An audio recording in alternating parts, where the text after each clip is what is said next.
একটা বিমান বাইরে থেকে দেখলে মনে হবে রাজকীয় কোনো ভিআইপি জেট, কিন্তু জানেন কি এর ভেতরে আছে এমন প্রযুক্তি যা যুদ্ধের সময় পুরো একটা দেশ বাঁচাতে পারে। এই বিমান আকাশে থাকলে প্রেসিডেন্ট সুরক্ষিত, পুরো সেনাবাহিনী সক্রিয়, এমনকি পারমাণবিক হামলার জবাবও দেওয়া যায়। এটাই হলো এয়ারফোর্স ওয়ান, বিশ্বের সবচেয়ে সুরক্ষিত, আধুনিক আর রহস্যময় বিমান। এই বিমানেই বসে যুক্তরাষ্ট্রের প্রেসিডেন্ট ডোনাল্ড ট্রাম্প পুরো দেশ চালাতে পারেন। আজ জানাবো এই বিমানের গোপন তথ্য, আকাশে যুদ্ধে নেতৃত্ব দেওয়ার ক্ষমতা আর সেই সব বিষয় যা সাধারণ মানুষ কল্পনাও করতে পারে না। এয়ারফোর্স ওয়ান আসলে কি? এয়ারফোর্স ওয়ান কোনো নির্দিষ্ট বিমানের নাম না, এটা হচ্ছে একটা কোড নেম যেটা কেবলমাত্র তখনই ব্যবহৃত হয় যখন যুক্তরাষ্ট্রের প্রেসিডেন্ট কোনো বিমান ব্যবহার করেন। বর্তমানে প্রেসিডেন্ট ডোনাল্ড ট্রাম্প এর অফিসিয়াল বিমান দুইটি বোয়িং 747-200B মডেলের, যেগুলোকে VC-25A বলা হয়। এরা দেখতে সাধারণ 747-এর মতো হলেও ভেতরে ও প্রযুক্তির দিক থেকে সম্পূর্ণ আলাদা। এই বিমানকে বলা হয় আকাশে ওড়ানো হোয়াইট হাউস। এই বিমানে রয়েছে একটি সম্পূর্ণ প্রেসিডেন্সিয়াল স্যুট, যার মধ্যে অফিস, কনফারেন্স রুম, একটি বেডরুম, বাথরুম, এমনকি মেডিকেল অপারেশন টেবিলও আছে। অর্থাৎ প্রেসিডেন্ট ডোনাল্ড ট্রাম্প যদি আকাশে থাকেন আর কোনো যুদ্ধ শুরু হয়, তবুও তিনি বিমান থেকেই পুরো দেশের কমান্ড নিতে পারবেন। কেন এতটা সিকিওর এই বিমান? এই বিমানটি তৈরি করা হয়েছে এমনভাবে যেন পারমাণবিক যুদ্ধেও টিকে থাকতে পারে। এর চারপাশে আছে ইলেকট্রনিক কাউন্টার মেজার্স, যেগুলো শত্রুর মিসাইল ডিটেক্ট করে তার দিক ঘুরিয়ে দিতে পারে। এতে আছে military grade anti air defence systems, satellite communication, এমনকি ইএমপি অর্থাৎ ইলেকট্রোম্যাগনেটিক পালস থেকে বাঁচার প্রযুক্তিও।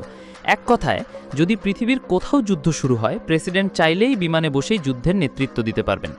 ডোনাল্ড ট্রাম্পের এই বিমানের বিলাসিতা চূড়ান্ত পর্যায়ের। তিনি প্রায় সব দেশে সফরের সময় এই বিমানে ওঠেন এবং এটা কেবল একটা যান নয়, বরং আমেরিকার শক্তির প্রতীক। ট্রাম্পের সফরে বিমান থেকে live video broadcast, media conference, এমনকি কাস্টমাইজড খাবার পর্যন্ত থাকে। বলা হয় তিনি নিজে বিমানের রং ডিজাইনও পরিবর্তন করেন যেন এটা আরও red, white, blue American feel দেয়। অনেকেই জানে না এই বিমানের যাত্রী সংখ্যা 70 থেকে 100 জনের মতো হলেও এর ভেতরে 4000 স্কোয়ার ফিটের স্পেস রয়েছে। এর মধ্যে থাকছে একটি পূর্ণ medical ward, satellite phone system, নকশা করা হয়েছে এমনভাবে যাতে হাই টেম্পারেচার বা পারমাণবিক বিস্ফোরণের পরও টিকে থাকতে পারে, ফ্লাইটের সময় গোপনে রিফুয়েল করতে পারে, অর্থাৎ থামতে হয় না। এখন আসি খাবার ব্যবস্থা সম্পর্কে। এই বিমানে রান্না করার জন্য থাকে 2টি বিশাল কিচেন, যেখানে 100 জনের খাবার একসাথে তৈরি করা যায়। প্রেসিডেন্টের জন্য আলাদা মেনু থাকে স্বাস্থ্যের অনুসারে। প্রেসিডেন্ট ডোনাল্ড ট্রাম্প তিনি ম্যাকডোনাল্ডস থেকে অনুপ্রাণিত হয়ে বিশেষ মেনু অর্ডার করেন। কারা উঠতে পারে এই বিমানে? বিমানে উঠতে পারে প্রেসিডেন্ট, ফার্স্ট লেডি, কিছু নিরাপত্তা অফিকর্ম, প্রেস কিম, ব্যক্তিগত ডাক্তার, কখনো কখনো ভিআইপি অতিথিও। এমনকি গোপনে অন্য দেশের প্রেসিডেন্টদেরও এই বিমানে আমন্ত্রণ জানানো হয়েছে, যা পরে মিডিয়ায় ফাঁস হয়। যদিও অনেক দেশেই প্রেসিডেন্ট বা প্রধানমন্ত্রীর জন্য বিশেষ বিমান থাকে, কিন্তু এয়ারফোর্স ওয়ানই একমাত্র বিমান যেটাকে বিমান, যুদ্ধঘাঁটি, হাসপাতাল, অফিস, এমনকি পারমাণবিক প্রতিরক্ষা কেন্দ্র হিসাবেও ব্যবহার করা যায়। এটাই স্পেশালিটি। এই বিমান সম্পর্কে কিছু অজানা সত্য এবং মিথ্যা। মিথ্যা হলো বিমানটি কখনো ধ্বংস করা যায় না, পুরো বিমানটা সোনার তৈরি। কিন্তু সত্য হলো এটা পারমাণবিক হামলার বিরুদ্ধে প্রতিরোধী, কিন্তু সম্পূর্ণ অজেয় নয়। এটা বিলাসবহুল হলেও এমন কিছু না, তবে চেয়ারে রয়েছে প্রিমিয়াম লেদার ও কাঠের ফিনিশিং।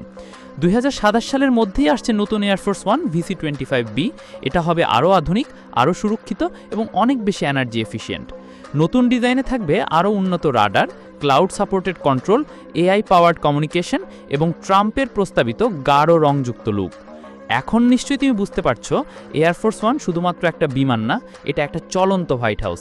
এর প্রযুক্তি, ক্ষমতা ও প্রতীকী গুরুত্ব পৃথিবীর কোনো বিমানের সঙ্গে তুলনা হয় না। তুমি কি এই বিমানে একদিন ভ্রমণ করতে চাইবে, নাকি মনে করো এটা শুধু প্রচার আর বিলাসিতা? কমেন্টে জানাও।